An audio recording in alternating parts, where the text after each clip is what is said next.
নমস্কার বন্ধুরা, আমি নীলিমা কুকিং শো থেকে আজ বানাতে চলেছি। দেখুন আমি এই যে বিট নিয়ে এসেছি, অসময়ের বিট। এটাকে আমি ভাজবো। কি করে ভাজছি আপনারা সাথে থেকে দেখতে থাকুন। আমি এটাকে প্রথমে ছাড়িয়ে নিচ্ছি, ছাড়িয়ে নিয়ে ধুয়ে তারপর আমি ঝিরি করে এটাকে কুচাবো।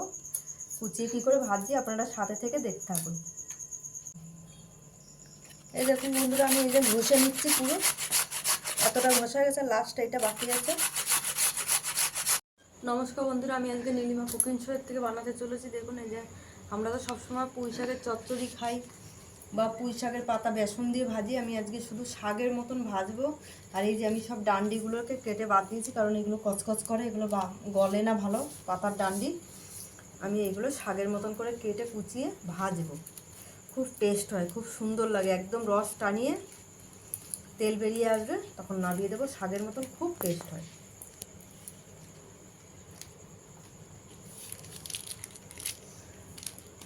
আস্তে আস্তে এইভাবে কুচিয়ে নেবো সব মিহি করে একদম।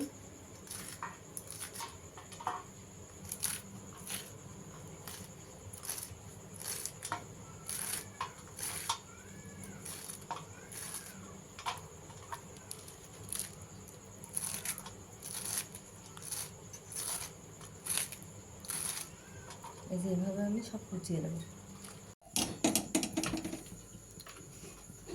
পুরো শাকটাকে সুন্দর করে কুচিয়ে নিয়েছি।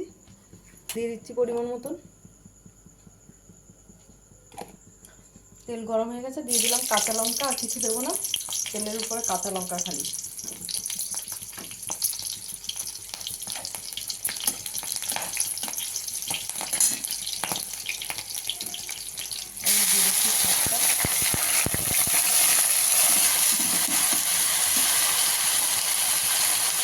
পরিমাণ মতন নুন দিয়ে দিলাম, অল্প করে দিয়ে দিলাম পরিমাণ মতন হলুদ দিয়ে।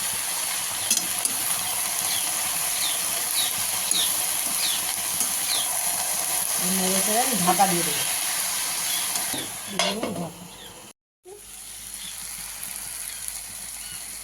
দেখো বন্ধুরা, অনেকটা ভাজা হয়ে গেছে। এখন রসটা নেবো, সেদ্ধও হয়ে গেছে, গলে গেছে একদম সুন্দর শাকটা। এবার ভাজা ভাজা করবো আস্তে আস্তে করে। হয়ে গেছে আমার শাক ভাজা। এবার আমি গ্যাস বন্ধ করে দিচ্ছি। দেখুন বন্ধুরা, কি সুন্দর ভাজা হয়েছে, পুরো তেল বেরিয়ে গেছে।